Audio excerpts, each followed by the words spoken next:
sapagkat ito na ang katuparan ng pangako ng ating Panginoong Hesukristo na kanyang susuguin ng Espiritu Santong mga aliw. Makakarinig kayo ng mga digmaan at alingaw-ngaw ng mga digmaan. Ingatan ninyo, huwag kayong magulumihanan, sapagkat kailangan ito'y maganap, datapot hindi pa ang wakas.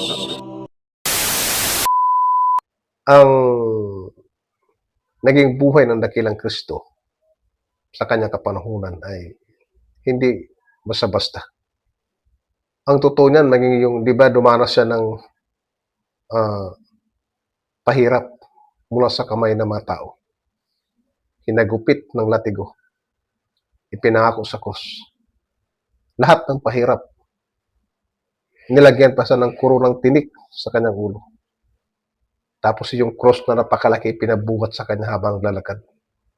Alam niyo ba, yung tagpong iyon ay nakasulat din sa banal na kasulatan. Kaya nga alam ng dakilang Kristo na mangyari sa kanya yun. Di ba nung panahon na sobrang ng hirap niya na naramdaman, nakapagsalita siya sabi niya, Diyos ko, bakit mo ako pinabayaan? Sa kabila ng lahat na alam na niya yung mangyayari sa kanya, pero nagawa niyang banggitin yung salitang yun. Dahil dun sa hirap at sakit na dinaranas niya.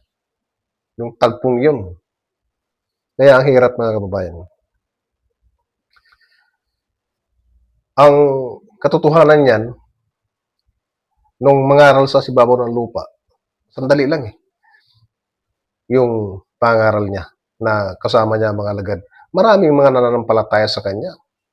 Panahon na yun. Kasi nga, doon lang sa mga tanda na ipinakita niya sa mga tao, kahit gaano ka pagkatigas, mananampalataya ka Yun lang sabihin mo sa isang lumpo na nakaupo sa isang tabi. Humayo ka, sabi niya, buhatin mo yung upuan. Lumakad ka. Lumakad yung pilay. Bakit? Ang salita ng dakilang Kristo'y kapangyarihan. Ano mang kanyang sasalitain ng mga panahon na yun, nangyayari. Si Kristo, siya ang berbo. Ang berbo'y salita. Siya ang busis ng Ama. Kaya lahat ng kanyang sasalitain ay nangyayari nung panahon na yung umiral sa sibabaw ng lupa.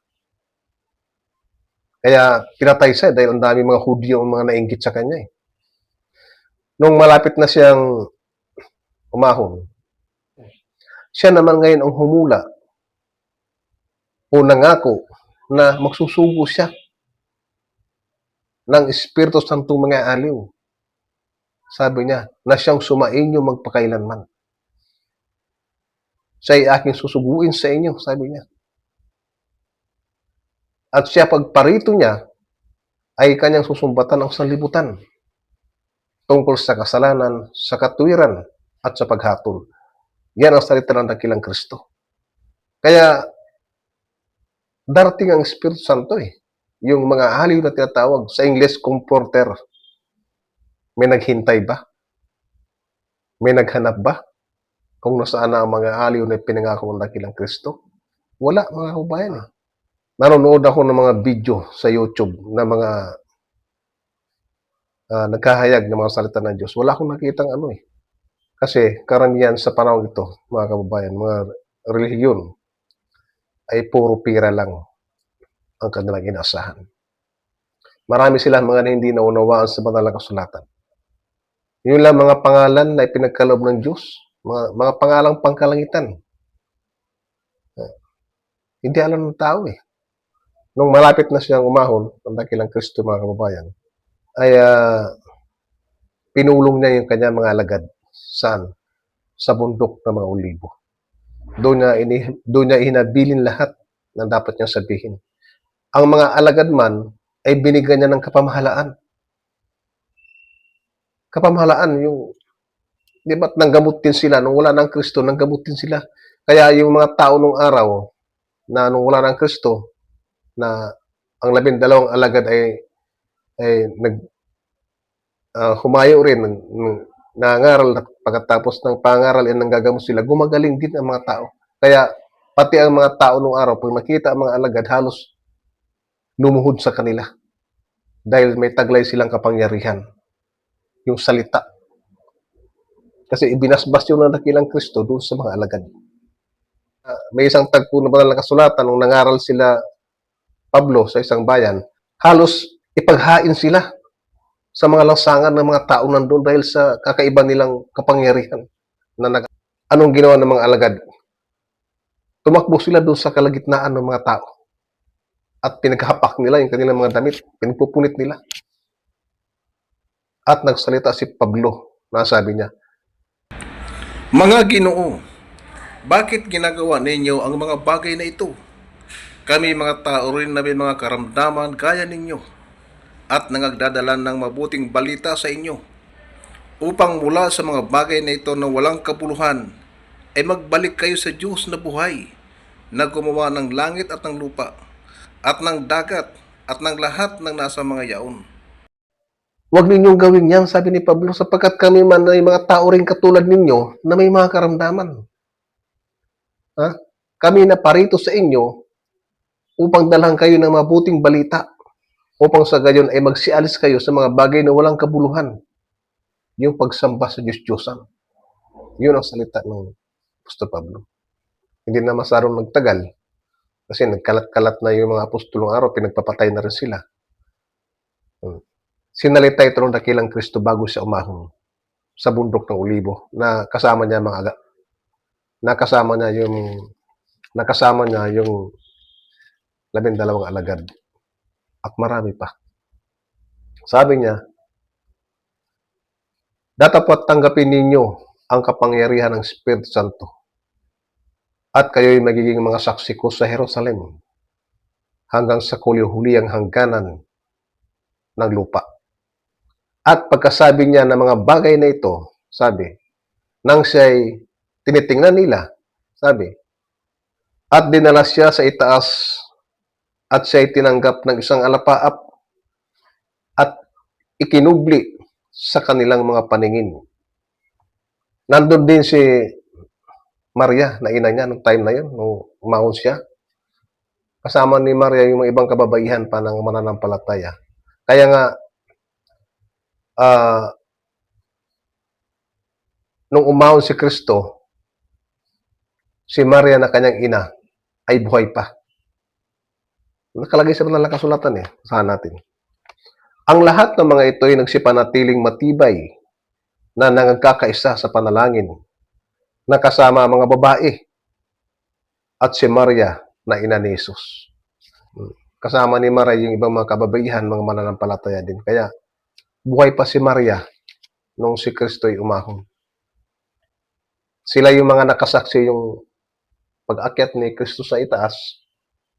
Sila yung nakasaksi na unti-unting nawala at ikinubli ng isang alapaap sa kanilang paningin. Yan. Kaya doon nagtapos mga kababayan. Doon nagtapos yung naging buhay ni Kristo nung nawala siya. Alam ba yan ng mga mangangaral? Nasaan ang tanong ko, mga kababayan? Mismong katawan niya, katawang laman niya, mga kababayan, inakyat sa itaas. Pwede niyang gawin yun sapagkat siya ay Diyos din. Kung ang Ama ay makapangyarihan, may kapangyarihan din siya sapagkat ako at ang Ama, sabi niya, ay iisa. Ano ang karugtong? Sa kanya muling pagparito, sabi niya, ay makikita siya ng lahat ng mata na nasa alapaap. Kasi kung paano ang kanyang pag-akyat, sabi ng kasulatan, yun din ang kanyang pagbaba at makikita rin siya ng mga tao. Sa paanong paraan naman? Masasagap siya ng satellite. Kaya makikita siya ng lahat ng mata sa pamamagitan ng mga cellphone, computer, at mga telebisyon. Yan ang karunungan. Kaya nga, hindi po pwedeng hindi matupad ang kahulaan. Di ba, mga kababayan?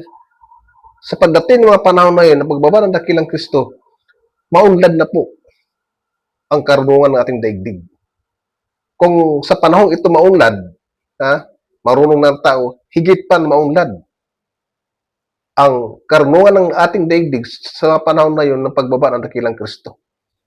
Kaya hindi po pwedeng hindi matupad ang kasulatan Tingnan mo, sa aklat ni Propeta Daniel, Ano sabi diyan? Ngunit ikaw, O Daniel, isara mo ang mga salita at tatakan mo ang aklat hanggang sa panahon ng kawakasan.